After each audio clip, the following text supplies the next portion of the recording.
A is for Amy, who fell down the stairs. B is for Basil, assaulted by bears. C is for Clara, who wasted away. And so proceedeth 26 children to awful alphabetical ends. These unfortunate little beings, called the Gashly Crumb Tinies, are the brain children of a singular brain, that of Edward Gorey. Never heard of him? Well, maybe you have. Gorey created the opening artwork for the PBS program Mystery. Edward Gorey makes cameo appearances in his own work.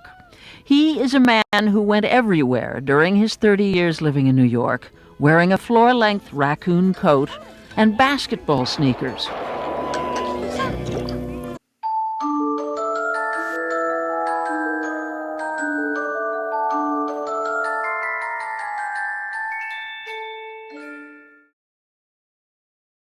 Today's video will share more detail about the artist Edward Gorey. October is the perfect time to learn about his art.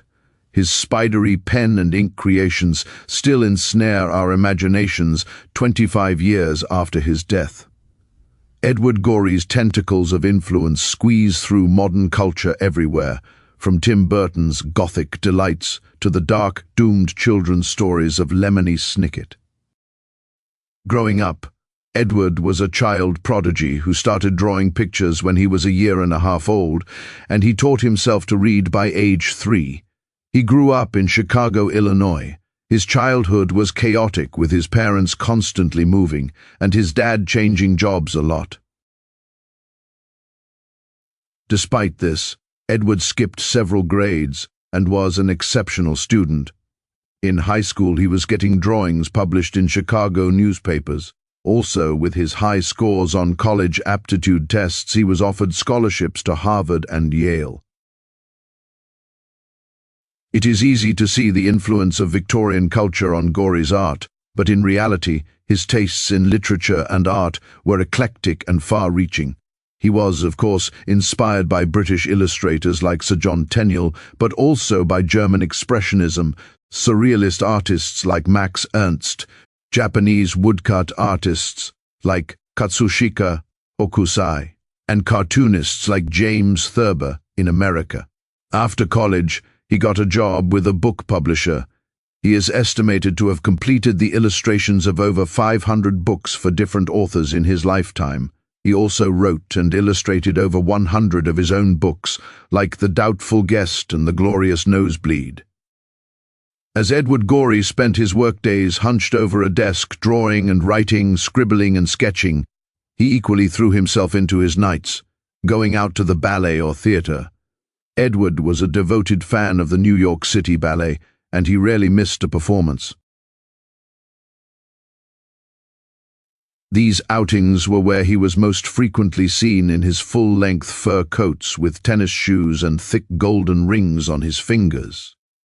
He sometimes collaborated with actors to design costumes and sets for experimental plays, and in 1977, this led to his theater production called Edward Gorey's Dracula. It opened on Broadway and was a smashing success, receiving awards for best costumes. The play traveled to theaters around the country and world for years afterward. With the money he earned by making the Dracula play, he bought a 200-year-old sea captain's house in Yarmouth, Massachusetts. He became somewhat of a mysterious recluse at the house, but surrounded by his cats and about 25,000 books he collected over his lifetime, Edward Gorey continued creating art for many years until his death in the year 2000.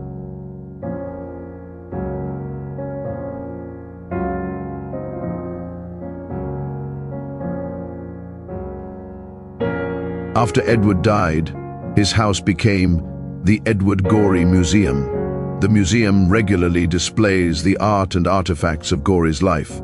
They also sponsor contests and art shows inspired by Edward Gorey. You, yes, you, are formally invited to create art for the Edward Gorey House 2025 All Ages Halloween Envelope Art Contest. This contest is inspired by the many artworks that Edward created on envelopes and mailed to his friends. The theme of the contest is the evil garden. Pull out your green thumb, or someone's green thumb, from the little box that you keep it in, and start drawing your magic. Potentially corrupt, thistly, slimy, aromatic, itchy, buggy, blooming, or otherwise misbehaving botanical patch of wonders. This is definitely an evil garden, and you've been there and returned with a tale to tell. When you are ready to begin, grab scratch paper, pencil or pen, and an envelope. Open the creaky, poisonous, vine-covered gate to your imaginary garden. Start sketching the fantastically bizarre plants and vile characters you find inside.